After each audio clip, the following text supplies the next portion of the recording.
시대를 역행하는 성결의 의라는 제목의 말씀입니다.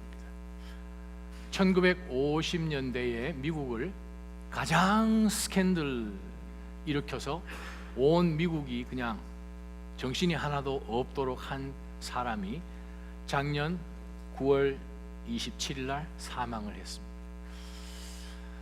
그 사람이 누군가?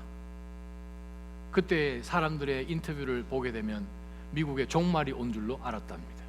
그 사람이 누군가 하면은 휴 헤프너, 누군지 아시나요? 플레이보이의 창업주이십니다. 플레이보이 그 잡지가 나왔을 때는 뭐 미국 전체가 난리가 났었죠. 근데 세월이 또 많이 흘렀습니다. 시대가 변했습니다. 이제는 도색 잡지를 타임즈처럼 생각하는 그러한 시대 가운데 저와 여러분이 살고 있습니다. 휴 헤프너가 사는 동안에 그가 주장했던 철학이 무엇인가 하면, 여러분, 서로 마음이 맞으면 얼마든지 어디서든지 언제든지 성적으로 그냥 인조이 하십시오. 그것이 인생이지 뭐 다른 게 있습니까? 하는 그 철학을 온 세상에 뿌렸죠.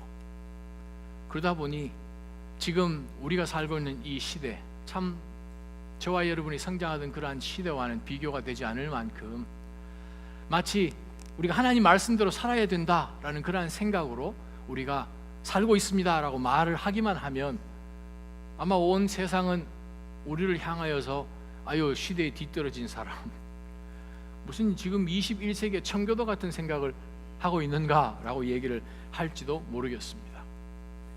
쾌락제일주의, 삶 가운데 기쁘고 좋으면 just do it 하는 그러한 철학이 우리 도처에 널려 있습니다. 바로 그러한 쾌락제일주의가 학교 강단이든 교회 안이든 무섭게 침투해 들어온 것을 우리가 봅니다. 하루가 멀다 하고 우리가 신문 지상을 통하여서 미디어를 통하여서 들리는 이야기들을 보게 되면 참 답답하고 정말 어떻게 해야 될지. 요즘 가끔 신문에 나타나는 교회에 혹은 선교지에 일어나는 그런 일들을 이제 보면서, 혹은 어떤 크리스천 리더들이 하는 이야기들을 보면서, 혹은 우리 주변에 일어나는 그런 일들을 들여다보면서 참 마음 안타까운 것은 그들이 뭘 생각하는가 하면, 아니 우리 두 사람이 합의해서 했는데 뭐가 그렇게 말이 많습니까? 한다는 거예요. 아니 법에서 괜찮다고 하면 우리는 죄 안 지은 것 아닙니까? 라고 생각을 합니다. 그러면서 오히려 더 뻔뻔스럽게 그것을 지적하는 사람들에 대해서, 아니 우리 두 사람이 마음 맞아서 했는데 what's wrong? 그러면서 한 단계 더 나아갑니다. 아니 예수님도 오셔서 서로 사랑하라면서요. 예수님이 오셔서 우리들은 서로 사랑을 가르치라고 하셨는데, 아니 우리 사랑했는데 what's wrong? 또 어떤 분들이 이런 얘기합니다. 아니 목사님, 우리는 뭐 이 육체적으로 그러한 것은 없었지만 우리는 플라토닉의 사랑을 합니다. 우리잖아요. 정신적인 사랑을 합니다. 우리 너는 합의 그게 아니고 그냥 우리 마음이 서로 통해서 뭐 다른 가정을 갖고 있지만 플라토닉의 사랑을 합니다. 그러한 시대에 저와 여러분이 살고 있는데 어떻게 할까요? 예수님이 만약 이 시대에 계시다면 어떠한 답을 주실까요? 오늘 본문을 들여다보면 예수님께서 27절에 너는 간음하지 말라 라는 10계명의 제7계명 주셨다는 것을 너희가 지금까지 옛 선조들을 통하여서 들어왔다라는 말씀으로 두 번째 말씀을 주십니다. 마태복음 5장, 6장, 7장은 산상수훈이죠. 하나님의 나라를 어떻게 가고 하나님의 나라에 들어갈 수 있게 된 사람들이 이 땅에 남아있는 동안 어떻게 살아가는지, 그 두 가지 주제가 산상수훈의 주제입니다. 그래서 예수님께서 팔복부터 먼저 말씀을 전하셨죠. 심령이 가난해야 되고, 자신의 죄를 들여다보며 애통해야 되고, 또 온유해야 되고, 그러한 가운데서 의를 위하여 핍박을 받지 않으면 살 수가 없으니까 하나님 제 삶 가운데 들여다보면 주님이 나를 채워주시고 주님이 나를 인도하시고 또 주님 때문에 내가 모든 것 가운데 컨트롤이 될 수 있도록 살아야 되지 않습니까? 하는 그 마음으로 살도록 메시지를 주셨죠. 그렇게 살면 하나님 우리 가운데 자비를 주셨기 때문에 우리가 다른 사람들에게 자비를 베풀 수밖에 없고, 그리스도의 마음을 우리 가운데 주시니 우리가 마음이 깨끗해서 청결한 마음으로 나갈 수밖에 없고, 또한 주변 사람들에게 정말 의를 위하여 핍박을 당하더라도 오히려 그것이 기뻐하는 마음으로 나아갈 수 있도록 하나님께서 우리 가운데 예수 그리스도를 통하여서 메시지를 먼저 주신 다음 이렇게 살아가는 삶이 그리스도인의 삶, 하나님 나라에 이미 들어오고 이 땅 가운데 남아서 하나님의 나라를 당겨서 사는 그리스도인들이 살아가야 할 행동 강령인 것을 예수님께서 먼저 말씀하셨지요. 그러고 난 다음에 예수님께서 제자들에게, 주변에 있는 사람들에게 너희는 세상의 소금이라, 너희는 세상의 빛이라. 하나님께서 우리 가운데 모든 것이 주권을 갖고 역사하셔서 하나님의 나라 백성으로 살아갈 때에는 우리 가운데 거하시는 성령의 능력으로 인하여서 소리가 들리지 않고 미미한 것 같으나 미약하지만 우리 뒤에 계시는, 우리 안에 거하시는 분이 만유보다 크시기 때문에 작은 불빛이지만, 미약한 소금이지만 이 온 사회 가운데 미치는 영향력은 대단한 것을 예수님께서 말씀해 주셨습니다. 그러고 난 다음 예수님께서 6가지의 실예를 통해서 실생활 가운데 주변에 있는 사람들과의 관계 속에서 하나님과의 관계가 바르게 되어 있다면 주변 사람들과 관계 속에서도 당연히 하나님이 보실 때에 바로 우리 마음 한가운데 있는 의를 보시는 그 하나님 앞에 의롭게 사는 것이다 라는 것을 말씀을 해주셨죠. 예수님이 제자들에게 말씀하신 것이 무엇입니까? 너희 의가 서기관과 바리새인보다, 바리새파 사람들과 율법 학자들보다도 더 낫지 않으면 천국에 못 들어간다는 거예요. 바리새파 사람들, 율법 학자들 천국에 못 들어가죠. 그들이 가지고 있는 의는 하나님이 인정할 수 없는 의를 갖고 있기 때문에 그렇습니다. 어떤 의인가요? 자기가 생각할 때 의롭다고 생각하는 거예요. 하나님께서 이 말씀을 주실 때 왜 그 말씀을 주셨는지를 생각하지 않고 그냥 겉으로 율법적인 그것만 붙들어서 하나님의 의를 거부하는 그러한 자기 의로 똘똘 뭉쳐진 사람들이기 때문에 하나님께서 말씀하셨습니다. 너희 의가 이 사람들보다도 낫지 않으면 천국에 절대 못 들어간다고. 그래서 제일 첫 번째 주신 메시지가 서로 화해하고 그리스도 안에서 화평하고, 우리가 서로를 미워하고 욕을 하고 할 때에 이미 그것은 하나님이 보실 때는 살인하고 똑같다는 것을 우리가 지난주 말씀을 통해서 들었습니다. 우리가 생각할 때 살인이라 하면 진짜 칼을 들고 총을 들고 그 사람의 생명을 앗아갈 때 세상은 살인이라고 하면서 형을 살게 됩니다. 그러나 하나님께서 보시는 것은 우리 속에 들어있는 마음이죠. 살인은 어디서부터 출발합니까? 생각에서부터 출발한다는 거예요. 그래서 예수님을 통하여서 하나님 우리 가운데 주신 메시지는 무엇인가? 이미 형제를 대하여 욕하고 엉터리다, 바보다, 머리가 비었다, 라카라고 이야기하는 바로 그 사람도 똑같이 지옥에 떨어진다라는 굉장히 무서운 말씀을 하셨습니다.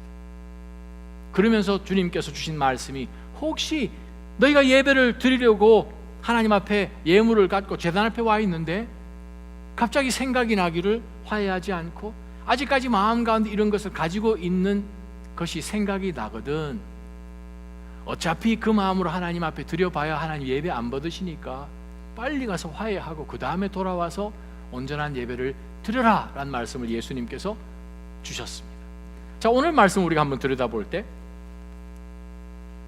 간음에 대한 이야기를 예수님이 두 번째 말씀하십니다. 간음이 어디서 출발됩니까? 마음에서 출발되죠. 3년 전에 한국에서 간통죄가 폐지가 되었습니다. 간통죄가 폐지가 되었더니 이 법조계에서는 아주 사실상 큰 난리가 났었습니다.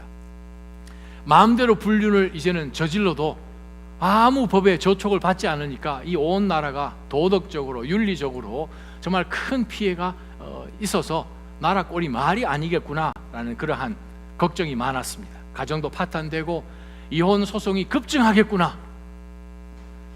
2년이 딱 지나고 난 다음에 대법원에서 통계를 보니까 오히려 이혼 소송 건수가 발표하기 이전보다도 4%가 더 하락했습니다. 염려했던 것과 정반대라는 거예요. 아니 분명히 그냥 이혼 소송이 더 많이 밝혀지니까 더 많아질 텐데 어떻게 된 것인가 해서 한국의 주요 일간지들이 서울의 중심에 모여있는 이혼 전문 상담 변호사들 군을 모아서 인터뷰한 것을 본 적이 있습니다. 그랬더니 이혼 소송 전문 변호사들이 3가지를 짚어줍니다. 이 현상이 무엇인지. 첫 번째는 사실상 간통죄가 3년 전에 폐지되긴 했지만 폐지되기 몇 년 전부터 사실은 엉망이었습니다. 정말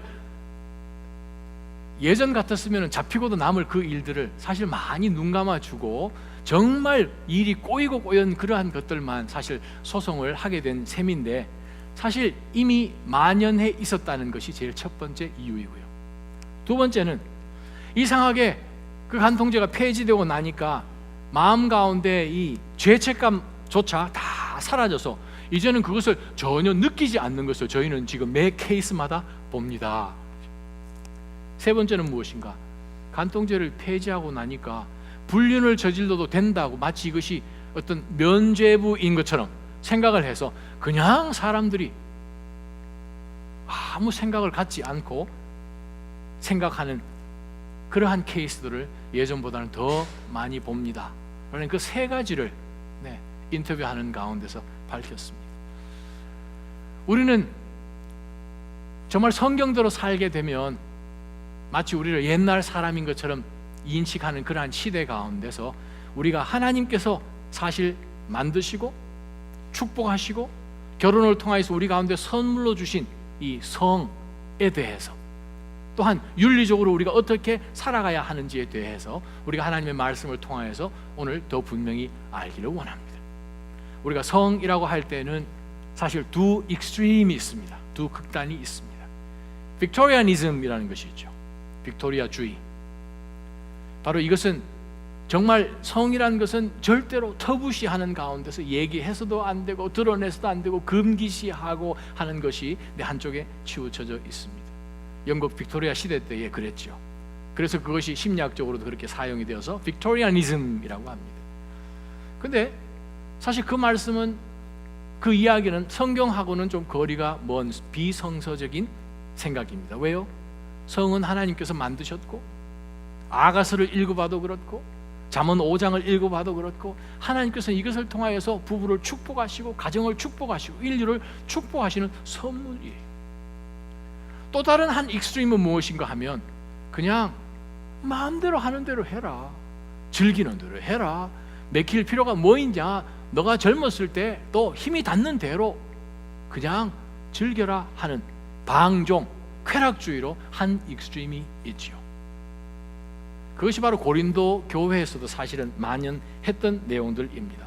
고린도 6장 13절에 보게 되면 바울이 살았던 그 시대의 고린도 사람들이 하는 이야기를 잠깐 인용을 이렇게 합니다. 바울이 여러분들이 이렇게 이야기하죠. 배는 음식을 위하고 음식은 배를 위해서 있는 것 아닙니까?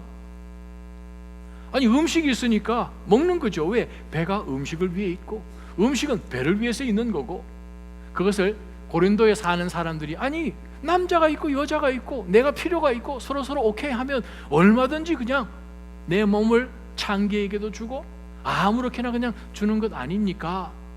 라고 고린도 사람들이 생각을 했기 때문에 바울 사도가 그것을 인용했어요.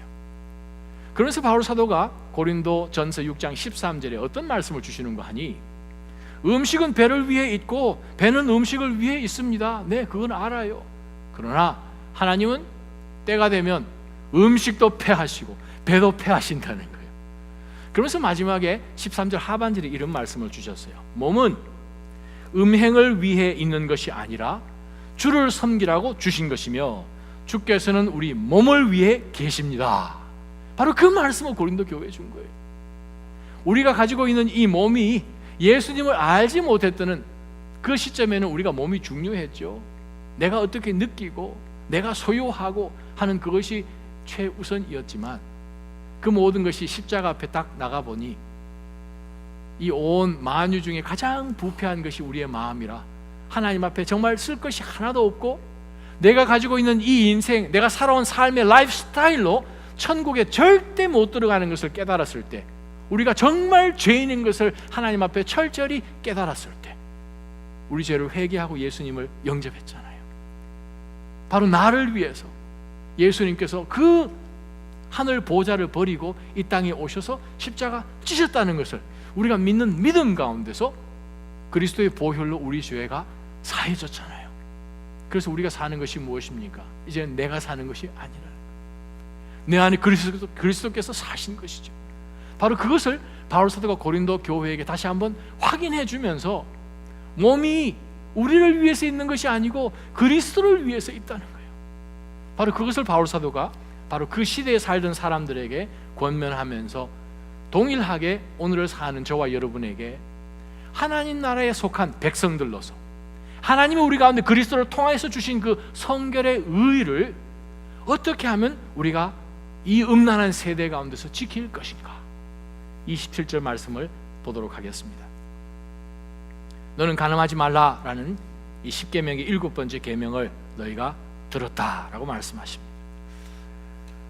그러면서 예수님이 하신 말씀은 하나님이 모세에게 시내산 꼭대기에서 10계명을 직접 주셨을 때 이 말씀을 하셨는데 너희들은 그것을 변형시킨 거죠. 왜곡시킨 거죠.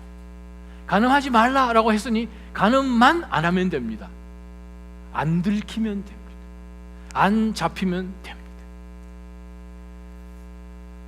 안 들키면 오케이라고 생각을 하는 것이죠.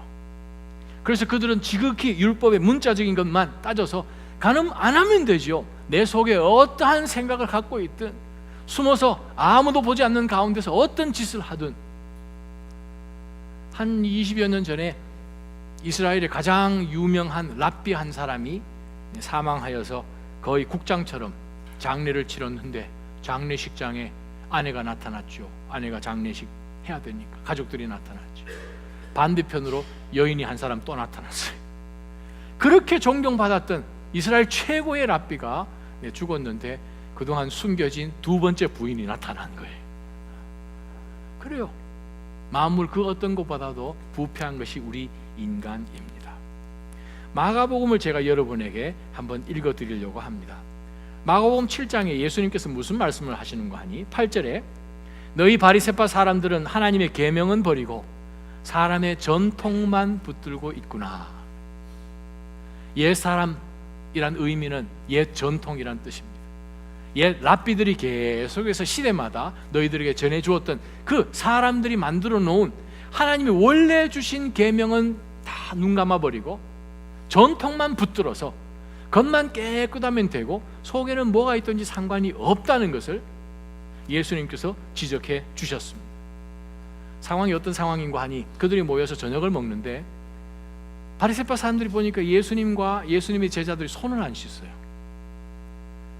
유대 사람들은, 특별히 율법주의적인 그러한 사람들은 시장에 나갔다 와도 혹시나 부정한 것이 내 몸에 묻었을까 반드시 손을 씻습니다. 저와 여러분이 씻는 그런 비누로 손 씻는 그런 씻는 것이 아니고 계란 반만 한 그런 조그만 그릇에 물 담아가지고 세 손가락을, 네 손가락 집어넣으면 안 돼요. 세 손가락 집어넣고 물을 싹 씻는데 그것도 멋있게 씻어야 돼요. 씻는데 이제 물이 도로록 떨어져 여기까지 탁 떨어져야 손을 씻은 거예요. 중간에 스탑, 새로 씻어야 됩니다. 넘치면 새로 씻어야 돼요.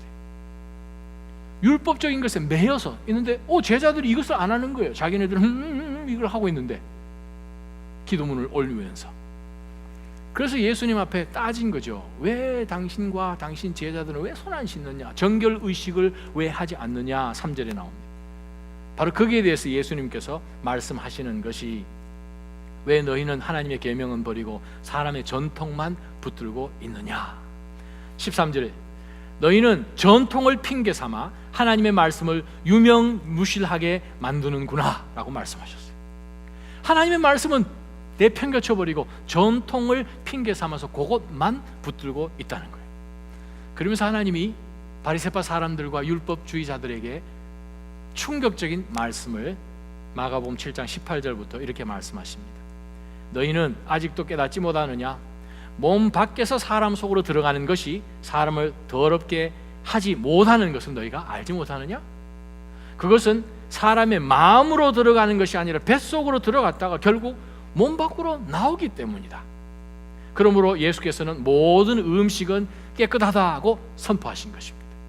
예수께서 이어 말씀하셨습니다. 사람 안에서 나오는 것이 바로 사람을 더럽게 한다. 마음에서 나오는 것이 사람을 더럽게 한다는 거예요. 사람 속에서 곧 사람의 마음에서 나오는 것은 악한 생각, 음란, 도둑질, 살인, 간음, 탐욕, 악의, 거짓말, 방탕, 질투, 비방, 교만, 어리석음이다. 이런 악한 것들은 모두 안에서 나오고 그 사람을 더럽게 한다라고 예수님 말씀하셨어요. 그런데 종교 지도자들은 겉으로만의 그 의가 다라고 생각을 한 것이죠. 사실 그들이 종교적인 생각으로 겉으로만 하는 것이 다라고 생각을 만약에 하고 있다면 이미 그들은 하나님의 말씀대로 살지 않은 자신의 자기 모순의 삶을 살고 있습니다. 왜요?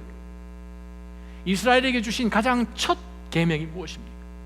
이스라엘 백성들로 하여금 가장 중요하게 지금도 유대 사람들이 어려서부터 태어나서 성장하는 그 아기에게 제일 먼저 가르쳐주는 찬양이 신명기 6장에 나와 있는 노래입니다.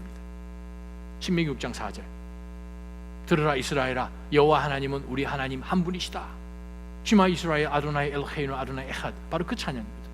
바로 그 다음 절에 나와 있는 말씀이 5절이에요. 너희는 온 마음을 다하여 온 영혼을 다하여, 세 번째요, 온 힘을 다하여 주 너희 하나님을 사랑하라. 근데 오늘 만난 바리새파 사람들이 주장하는 자기 의는 무엇입니까? 온 힘으로 안 하는 거지요. 겉으로만 하니까. 왜 그렇습니까? 28절 보시기 바랍니다. 그러나 나는 너희에게 말한다. 마치 하나님이 말씀하시듯 강조로 표현되어 있어서 여호와 하나님이 말씀하시는 것으로 마태복음은 기록하고 있습니다. 나는 너희에게 말한다. 뭐라고 말씀하십니까? 여자를 음란한 눈으로 바라보는 사람은 누구든지 이미 마음으로 7계명을 어긴 것이다. 왜 그렇습니까? 하나님은 겉을 보지 아니하시고 마음을 보고 계시기 때문에. 여기서 음란한이라는 표현은 lustful이라는 표현으로 영어를 번역하긴 했는데 헬라 원어에서는 그 사람을 취하기 위해서, 소유하기 위해서 계속해서 뚫어지게 바라보고 있는 것을 뜻합니다. 현재 분사에 한 번만 힐쩍 보는 것이 아니라 어떻게 하다가 어떤 상황에 맞닥뜨려진 것이 아니라 어떤 상황을 계속해서 들여다보고 있는 그 상황을 설명합니다. 다윗이 궁중 옥상을 이렇게 거닐다가 저기에 있는 바세바가 목욕하는 것을 봤죠. 근데 그 사람이 바세바인지 여자인지 어떻게 봤겠어요? 계속 아마 망원경 있었으면 망원경으로 봤을 거예요. 아마 저 사람이 누군가 계속 보는, 바로 그렇게 보는 것, 그것을 성경은 말씀합니다. 음란하게 여인을 보는데 음란한 마음으로 취해야지, 내가 기회만 되면 해버려야지 하는 그러한 생각으로 계속 들여다보면서 뭐를 생각합니까? 상상을 하는 거죠. 상상은 무엇입니까? 하나님은 우리에게 아름다운 상상을 주셨어요. 상상이요. 아름다운 하나님의 말씀으로 상상을 집어넣으면 아름다운 것들이 나오는데 더러운 쓰레기를 집어넣으면 음란한 것이 나올 수밖에 없지요. 하나님은 우리에게 성을 주시고 부부를 통하여서, 가정을 통하여서 아름답게 축복해 주셨어요. 얼마나 축복하셨는가? 결혼식을 하나님께서 에덴 동산에서 제일 먼저 하셨잖아요. 두 사람이 벌거벗었지만 전혀 부끄러워하는 것이 아니었죠. 성욕, 하나님이 주신 아름다운 선물입니다. 사단은 그것을 음욕으로 바꿨어요. 아름다운 성욕을 사단은 음욕으로 바꾸어서 하나님께서 만들어 놓으신 그 말씀의 범주를 넘어가게 되죠. 빌립보서 4장 8절에 뭐라고 말씀하십니까? 무엇이든지 진실하고, 무엇이든지 경건하고, 무엇이든지 의롭고, 무엇이든지 거룩하고, 무엇이든지 사랑할 만하고, 무엇이든지 칭찬할 만하고, 무슨 덕이 있든지 무슨 기림이 있든지 항상 이것들을 생각하라. 우리 속에 무엇을 생각해야 됩니까? 하나님이 보실 때 칭찬할 만하고 정말 권장할 만하고 하나님 앞에 정말 보실 때에 부끄러워하지 않는 그러한 거룩한 생각들, 위의 것을 생각하는 그것을 우리 마음 가운데 집어넣을 때 아름다운 하나님의 뜻이 우리 삶을 통해서 나오는데, 그렇지 않은 것이 우리 속에 들어가면 눈을 통하여서 에덴 동산에서 아담과 하와가 범죄할 때 무엇을 통해서 들어왔나요? 눈을 보면서 먹음직스럽다 쳐다보는데 사탄을 통하여서 선악과를 들여다보니까 이것이 나로 하여금 지혜를 줄만 하고 생각하는 거예요. 보는 순간 상상을 하게 되죠. 이것을 먹으면 맛있겠다가 아니라 나로 하여금 하나님처럼 되게 하는구나 하는 생각이 자기 속에 들어와서 사탄이 가져서 천국으로부터 쫓김을 당하였던 동일한 생각, 내가 하나님이 계시는 그 높은 곳으로 올라가리라. 이사야 14장, 에스겔서 28장에 나오죠. 바로 하나님 앉아 계신 그 북극 성회까지 내가 올라가리라, 내가 올라가리라 하는 바로 그 사탄의 교만 때문에 하나님께서 사탄을 치셨죠. 그래서 동일하게 하나님이 하나님의 형상으로 만든 저와 여러분을 동일한 방법으로 우리를 실족해 하였습니다. 그래서 하나님이 말씀하신 것 무엇입니까? 마음속, 우리의 심령을 잘 조심하지 않으면 어느 순간에 다윗 같은 사람도 넘어졌다면 우리가 넘어지는 것은 한순간이지요. 하나님은 무엇을 보십니까? 항상 우리의 내면을 보십니다. 요한복음 4장에 보면 한 여인이 등장합니다. 우물가의 여인이요. 정말 그 여인은 행실이 너무나 안 좋아서 동네 사람들이 그 여인만 보면 입방아를 찌으니까 물도로도 못 와요. 공동 우물에 아무도 물도로 오지 않는 낮 12시 정오에 한참 그 얼마나 뜨거운 팔레스타인의 그 더위 속에서 사람들 눈 떼지 않으려고 아무도 물도로 가지 않는 그 시간에 물도로 온 그 여인을 예수님은 만나셨어요. 창녀 같은 인생을 산 거죠. 지금 사는 사람도 자기 남편도 아니에요. 6번째. 그러한 가운데서 예수님은 무엇을 보셨습니까? 그 여인의 내면을 보신 거예요. 겉으로 볼 때 온 마을 사람들은 그 여인을 꽥스표로 하면서 she's not worthy, scandalous. 근데 그 예수님은 그 여인을 만나기 위해서 코스를 바꾸시고 수가성으로 일부러 가셨습니다. 왜요? 내면을 보셨다. 무엇을 보았습니까? 그 여인이 그 내면 속에 무엇을 가지고 있었습니까? 우리가 요한복음 4장을 보게 되면 그 여인은 메시아를 기다리고 있었던 여인이었어요. 우리의 삶은, 우리의 육신은 연약하지요. 늘 쓰러지지요. 그러나 주여, 주님이 오시면 어서 오시옵소서 기다리는 가운데서 그 여인 속에 메시아를 갈망하는 마음이 있었어요. 예수님을 만났어요. 예수님이 누군지 깨닫게 됐어요. 예수님이 그 여인에게 정말 필요한 것은 물이 아니라 생명수이신 자신을 주셨잖아요. 그 여인이 놀랐죠. 물 들어온 그 여인이 물동이 내버려 두고 뛰쳐들어가서 마을에 가서 무슨 얘기를 합니까? 이 사람이 메시아입니다. 자신이 발견한 메시아입니다. 지금도 예수 그리스도께서는 우리의 마음을 보고 계세요. 여러분, 오늘 하나님 앞에 예배 드리러 올 때 어떤 마음을 갖고 오셨습니까? 겉으로 옷을 단정하게 입고 화장을 하고 혹은 수염을 깎고 하나님 앞에 나오지만 하나님이 보시는 것은 우리 속에 숨겨져 있는 것을 보신다는 것. 우리 속에 악한 것이 있습니까? 비방하는 것이 있습니까? 음란한 것이 있습니까? 거짓말이 있습니까? 하나님 앞에 숨겨놓은 그러한 것들이 있습니까? 하나님은 그것을 보시면서 슬퍼하신다는 거죠. 요한복음 8장에 가면 또 다른 한 여인이 등장합니다. 이 여인은 간음하다 잡혔어요. 간음 현장에서 잡혔으니 매무새며 머리는 흥커러져서 끌고 왔을 테니까 재미난 것은 간음한 남자는 어디 도망가고 없는 거예요. 분명히 현장에서 잡혔는데 남자는 빼돌린 거지요. 이미 그 당시에는 그 정도 눈 감아주는 시대인 것을 그 당시 기록된 여러 문서들을 통해서 우리는 확인합니다. 이혼도 너무나 쉬웠고 여성에 대한 그러한 인격적인 모독은 너무나 팽배했고 예수님을 걸고 넘어지려기 위해서 바로 이 세팅을 해놨는지는 모르지만 그 여인만 끌고 온 가운데서 예수님은 가늠하다 잡혀온 그 여인이니까 어떻게 해요? 유대 율법으로 하게 되면 돌로 쳐서 죽이는 것이 율법을 준수하는 거예요. 율법을 완성하러 오신 주님이 그 상황 가운데서 어떻게 하셨을 것 같으세요? 여러분 그 이야기 잘 아시죠?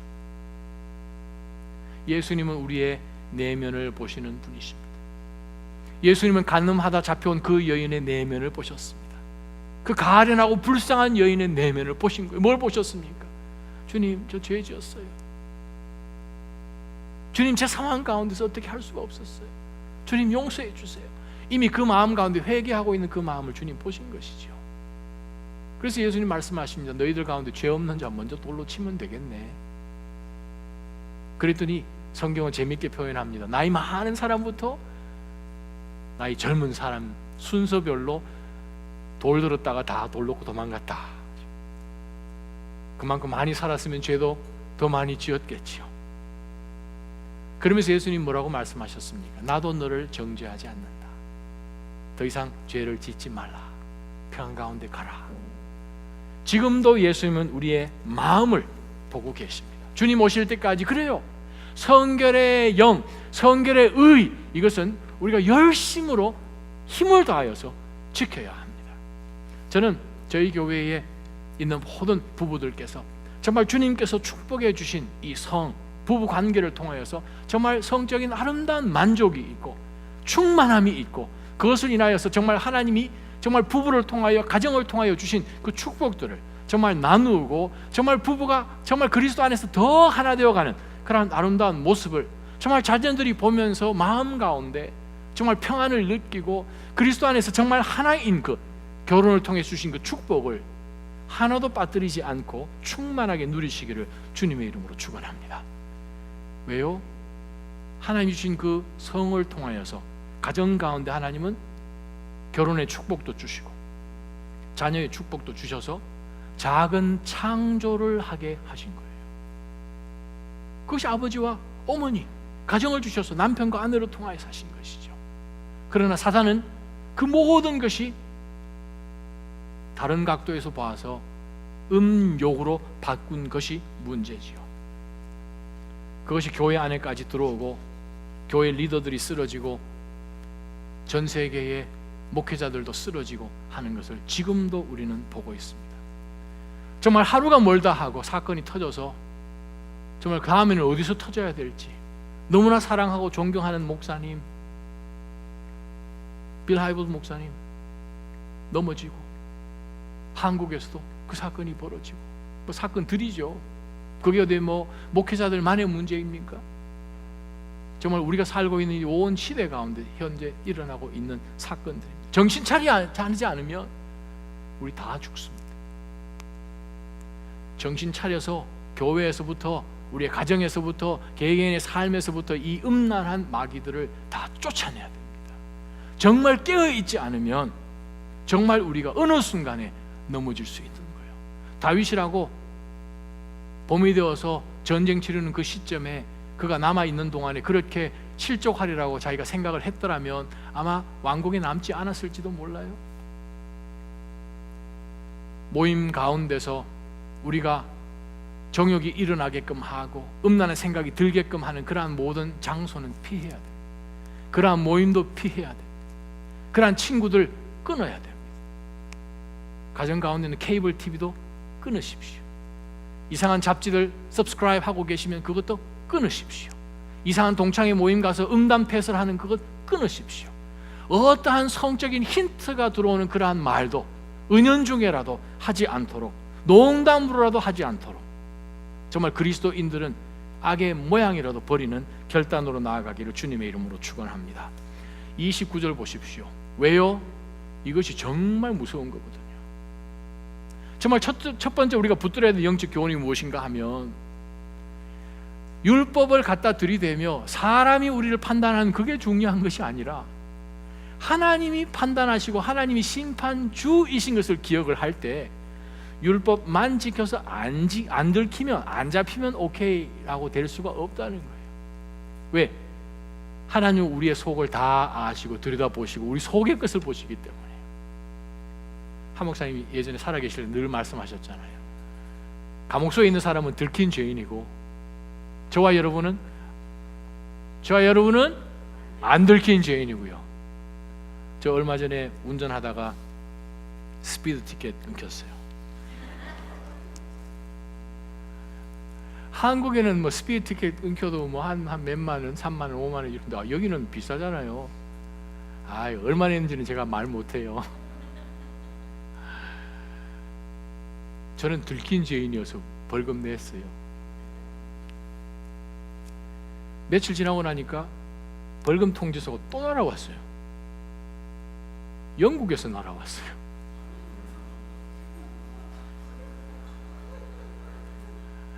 참 이번 여름에 영국 공부하러 가서 첫날 학교를 이동하는 그 하이웨이에서 카메라에 찍혔다고 연락이 왔어요. 고민을 많이 했습니다. 다시 영국 갈 일이 있을까?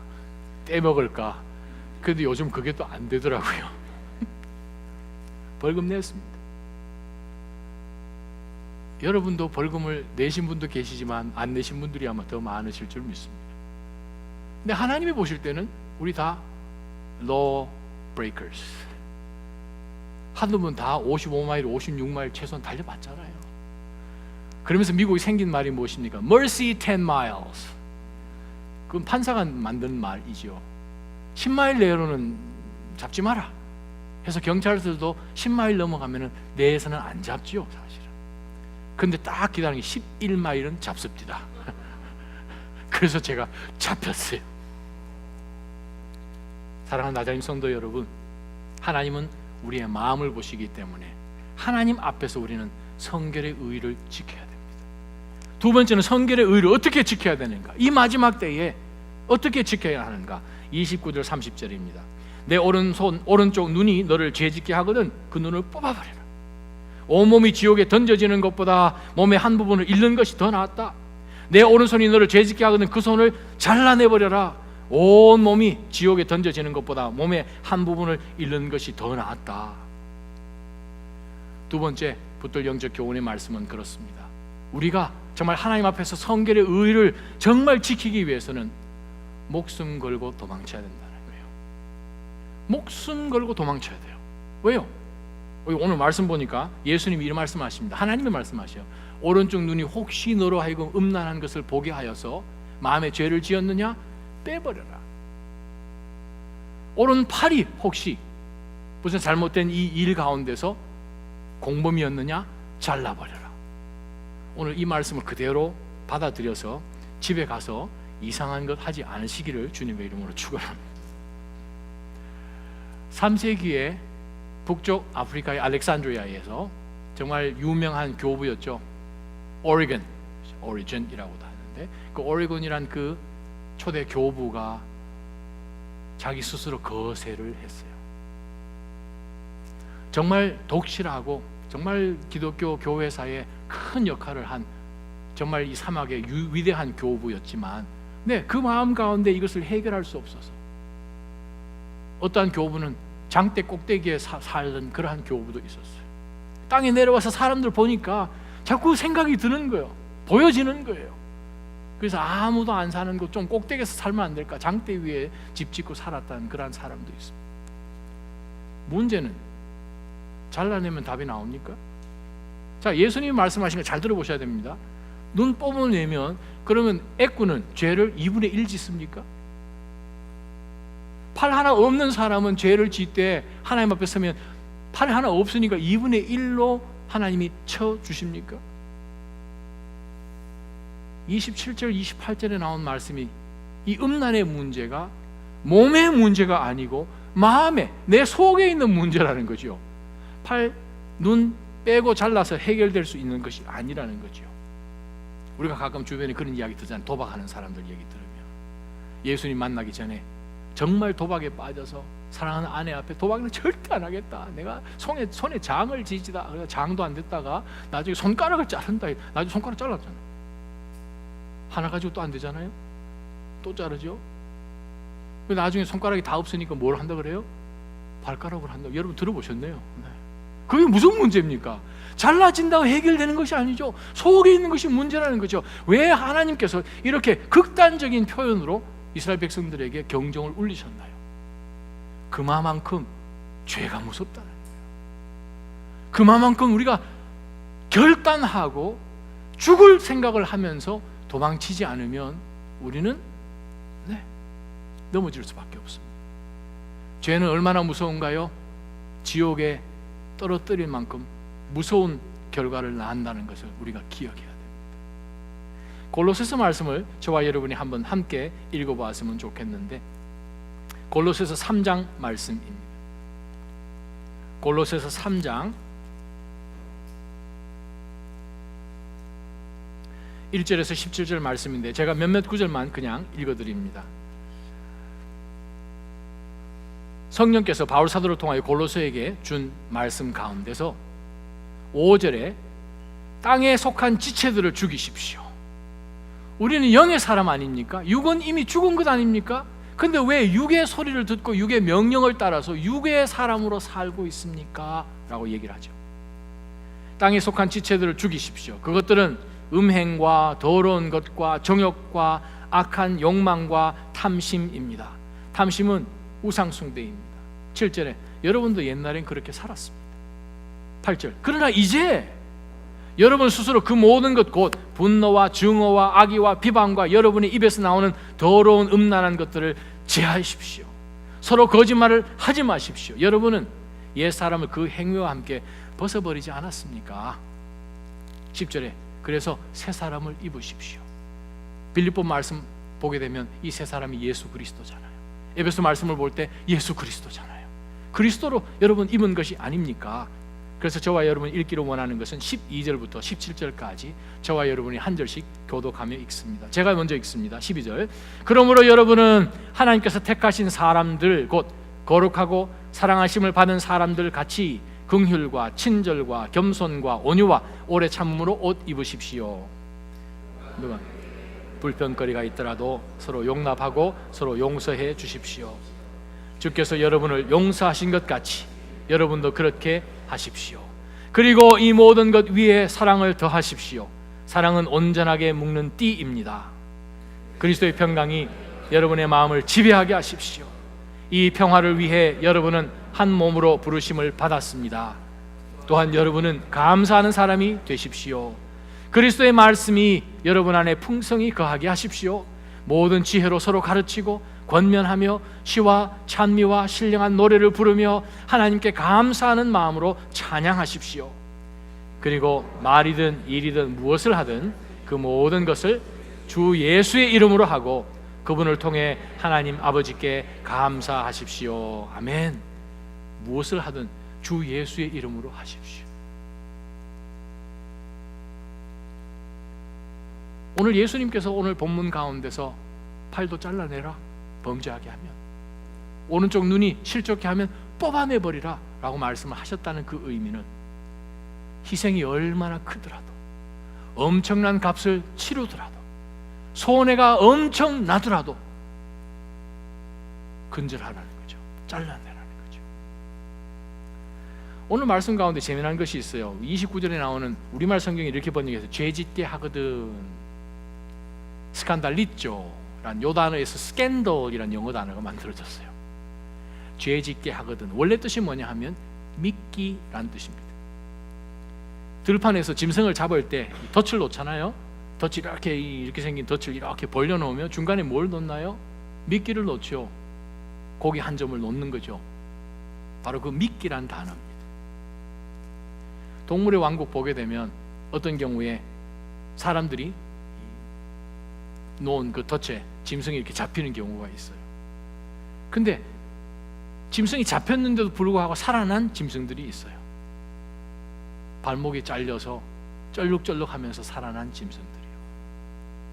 잡혀있는 짐승들은 그냥 잡혀 죽죠. 어떤 값을 치르더라도, 엄청난 값을 치르더라도 우리는 하나님이 우리 가운데 그리스도를 통하여서 주신 성결의 의의를 지켜야 합니다. 그것이 아무리 나한테 큰 손해가 되고 손실이 있고 내가 그것을 놓치고 싶지 않아도 절대로 정당화하면서 그것을 계속해서 진행시키지 마십시오. 음란하고 방탕하고 술 취하고 도박하고 하는 그 모든 것들을 정말 예수 그리스도의 이름으로 골로새서에서 하신 말씀처럼 하라. 예수님의 이름으로 담배 피겠습니까? 하나님이 온 사방에 이렇게 담뱃잎을 주셔서 말아서 피워보니 이렇게 좋네요. 주의 영광, 주의 영광. 한 복은 뻑뻑하면서 동그라미 그려서 성삼위일체 이거 한잔하면서 주님께서도 이 물을 포도주로 하셨지요. 이것은 몇 도가 되려나? 예수님이 만드신 그 포도주는 몇 도일까? 그런 얘기하면서 계속 취하는 것, 주님의 이름으로 하는 것입니까? No. 우리가 죄가 있는 가운데서 죄 가운데 있으면서 그것을 보면서 죄 안 짓게 하는 그건 불가능한 일이에요. 요셉 보디발의 아내가 계속해서 옆에서 유혹을 하는 가운데서 그것을 계속 쳐다보는 가운데 주님, 내 속에 계신 주님, 저 여인은 내 앞에 없는 것입니다 하면서 계속 그 여인을 쳐다보면 죄 안 짓게 되나요? 그렇지 않죠. 요셉이 어떻게 했습니까? 그 여인이 요셉하고 한번 잡으려고 요셉이 너무 준수했나 봐요.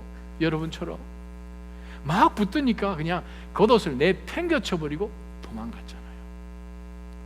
그 당시 겉옷이라는 것은 그 사람의 신분을 뜻합니다. 신분이요. 겉옷을 딱 보는 순간 그 사람이 어떤 지위와 무엇을 하는 사람인지 드러나는 것이 그 당시의 이집트의 사회였습니다. 겉옷을 벗어버리고 그냥 속옷바람으로 도망친 거죠. 젊은 디모데 목사에게 바울 사도가 뭐라고 이야기합니까? 청년의 정욕을 피하고 도망가야 되는 거죠. 다윗이 옥상에서 도망갔더라면 그는 하나님 앞에 그렇게 처참하게 엎드리면서 거기서 나오는 결과들을 보지 않았을지도 모릅니다. 죄의 자리에서 정말 도망치십시오. 지난 세대의 20세기 초반에 아주 유명한 목사님이시죠. 아터 핑크 목사님이 쓰신 글 가운데 이런 글이 있습니다. 음욕을 품고 여자를 보는 것이 이 정도 심각한 죄라면 몸을 그렇게 드러나게 입는 것도 심각한 것을 생각해보라. 여성이 남성으로 하여금 음욕을 품도록 하는 일, 성적 매력을 뽐내듯 야한 옷, 짧은 옷을 입고 몸매가 드러나도록 하는, 가슴이 드러나는 옷 입는 것 역시 아니 최소 동일하거나 더 큰 죄가 될 수 있음을 기억하라. 가정에서 자녀들을, 딸아이들을 잘 교육시키기를 원합니다. 유명한 말씀이에요. 품위 있게 옷을 입는 것이 참 중요해요. 남자들은요, 심리학을 해보면 눈에서 먼저 들어오잖아요. 여성들은 감성적으로 먼저 마음이 터치가 되지만, 정말 사랑하는 믿음의 성도 여러분, 그리스도를 통하여서 성결의 의를 우리 가운데 주셨으면 주신 것은 지키셔야 합니다. 아멘. 정말 그리스도의 사람들로서 정말 우리는 목숨을 다하여서 우리가 피하고 거룩한 의로 하나님 앞에 이 어두운 세상 가운데서 빛과 소금으로 사시기를 주님의 이름으로 축원합니다. 기도하겠습니다. 살아계신 하나님 아버지, 오늘 주신 이 말씀을 주여 저희가 다시 한번 되새겨 볼 때에 하나님 앞에 섰을 때 주께서 보시는 의는 우리가 도덕적으로, 율법적으로, 문자적으로 그것만 지키는 것이 아니라 왜 그것을 주셨는지를 깨닫고 하나님 그 말씀의 본 뜻을 왜곡하지 않고 있는 말씀 그대로 아멘으로 받으면서 그렇게 정결하게 구별되어 살게 하여 주옵소서. 눈만 뜨면, 귀만 열면 들려오는 소식들과 보여지고 들여지는 그러한 것들은 하나님 저희로 하여금 음란에 빠지게 하며 사단의 유혹 가운데서 처절하게 내동댕이 치려고 하는 그 계략에 하나님 저희는 희생자가 될 수밖에 없습니다. 하나님 아버지, 이미 저희가 육신 가운데 살지 않고 영의 사람으로 살도록 성령을 저희들 가운데 주셨으니 그렇게 거룩하게 살게 하여 주옵소서. 예수님의 이름으로 간절히 기도하옵나이다. 아멘.